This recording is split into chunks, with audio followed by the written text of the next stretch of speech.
Finally, the next stage. We managed to install an LPG system and now we can feel the real smoothness of this engine.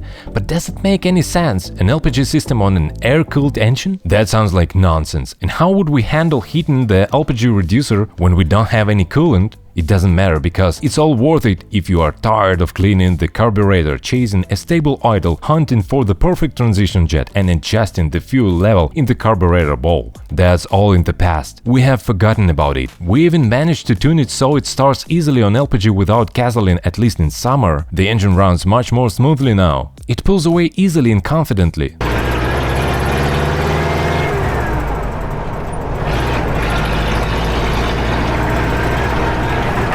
There are some drawbacks, but they are minor and they are a problem for another day. That said, it's worth mentioning that this air-cooled V4 won't stay here for long, and this gas system will come in handy for our next engine, which is more modern and powerful. It all started with fitting the gas cylinder. We decided to place it on the right side, the way the fuel tanks are mounted on trucks and some other vehicles.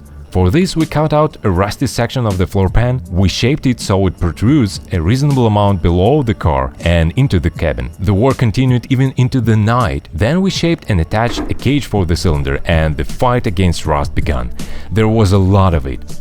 The cover had to be nice and strong, so we found a 2mm plate and shaped it, since it serves not only as a cover but also as part of the floor pan.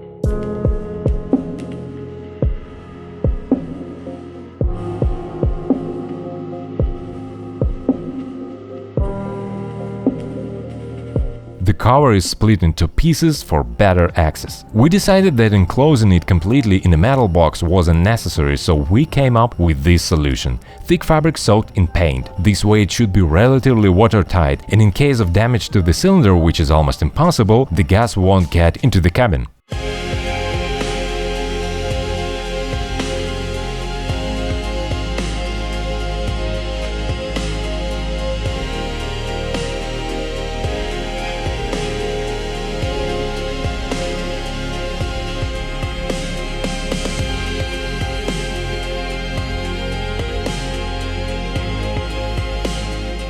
So we have a free LPG reducer from 2003, the main diaphragm that regulates the pressure has disintegrated. Of course, it's over 20 years old. Now here's the thing.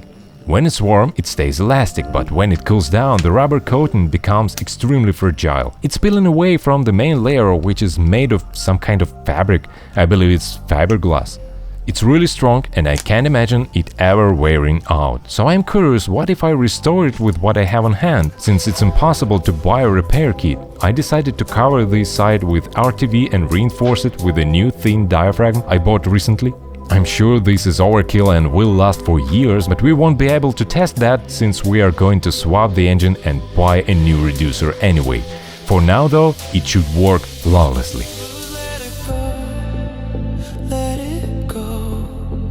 He moved on, now he's pouring salt and someone's wounding you. Baby, sing. I also gave it a thorough clean and now I'm swapping in all the parts from a different repair kit. Luckily they fit. God bless the manufacturers who have produced interchangeable parts for years.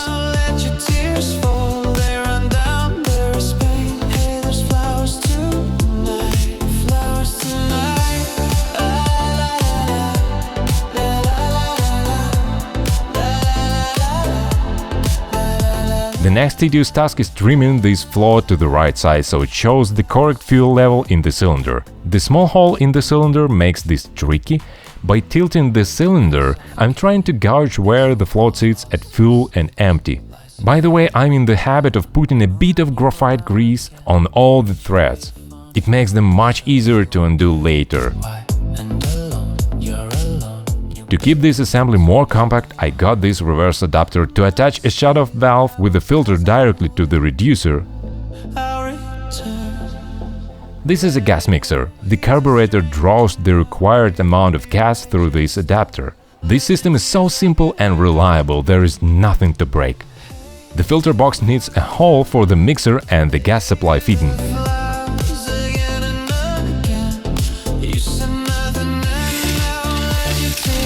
You may have noticed that I use silicone with everything made of rubber. It makes installation go smoothly and keeps the rubber from cracking.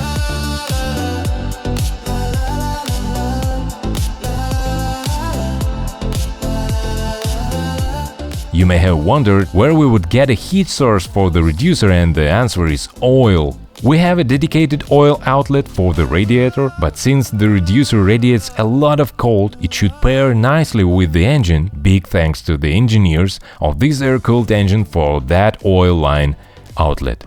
I always use these plastic gas lines. They are reinforced and extremely durable. The copper ones have too many drawbacks. We need two lines, the 6mm line for the gas supply to the carburetor and the 8mm one for filling the cylinder. We will need to put some gas in the cylinder to check everything thoroughly. LPG systems aren't as dangerous as you would imagine. I would say they are even safer than gasoline systems.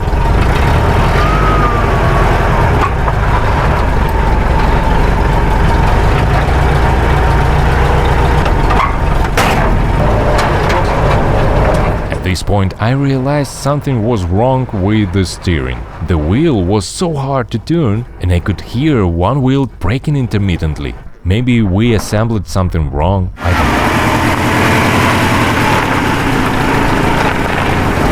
know. It was really hard to steer into the turn. I hope we can fill the cylinder and test it before something breaks. I hope it's just low tire pressure. Let's fill 1/3 of the cylinder, it should be enough for the test, and if something goes wrong, it won't be a problem. So we are at our test site, not far from home. I'm going to remove the gasoline hose so the carburetor can use up all the gasoline in its bowl. Perfect. Now I'm opening the LPG valve and let's try starting it on pure gas.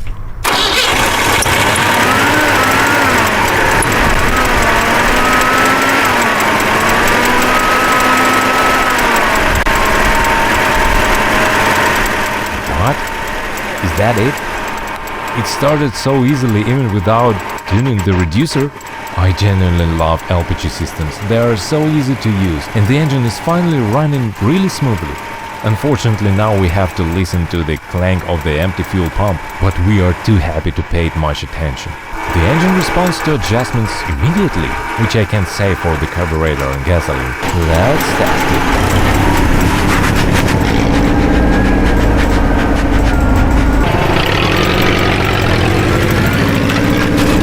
So hard to turn. There's definitely something wrong with the drivetrain or steering, but I can't figure out what. But on the bright side, the engine runs so well.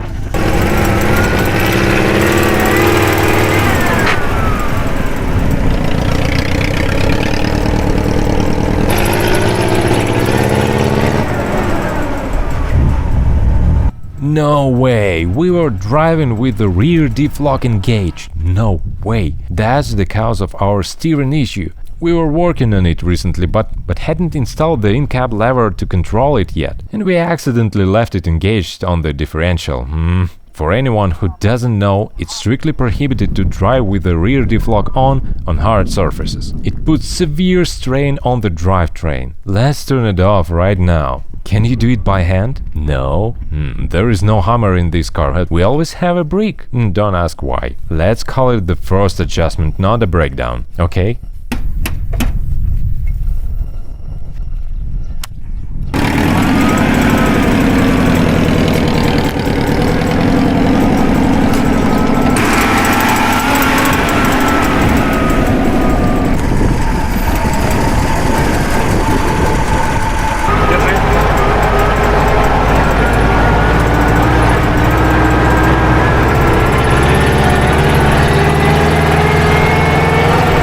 Let's try to advance the ignition timing a little. LPG likes to burn earlier than gasoline. Oh, and something started to smell like melting plastic. It's the turn signal unit. I'm not sure why, but the fuse didn't blow, which is weird. Anyway, let's check this at home.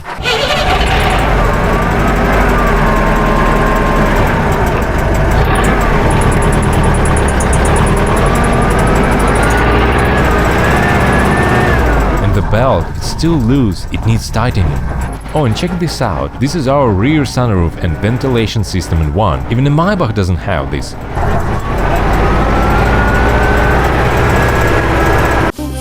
Just the blues, let it go, let it go. You know, this upgrade can be installed on any old engine, even air-cooled ones. You don't need coolant to heat up the reducer, and the cold it generates can actually be put to use cooling the really hot oil in engines like this.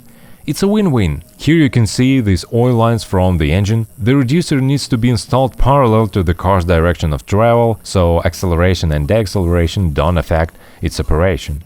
The filler valve is installed here. It can be easily and safely detached from the cylinder for repair or maintenance. Don't look at this ugly rusty metal. It will be rebuilt from the ground up. There won't be a single spot of rust. Just trust me. The space around the cylinder will be almost completely sealed off from the cabin, but ventilated to the outside. What's the purpose of this project? At this point, it's clear we are not building this car to mindlessly go mudding.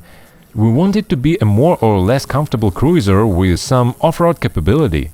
Of course, it won't compete with a regular front-wheel drive car in terms of comfort, but we still think we can find a nice sweet spot so the car feels like something old yet unique.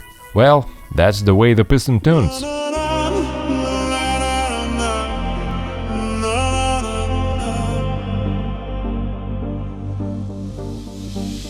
Hey, lovers tonight, they gave you the flowers, singing in the game. You said nothing, and now that your tears fall, they're under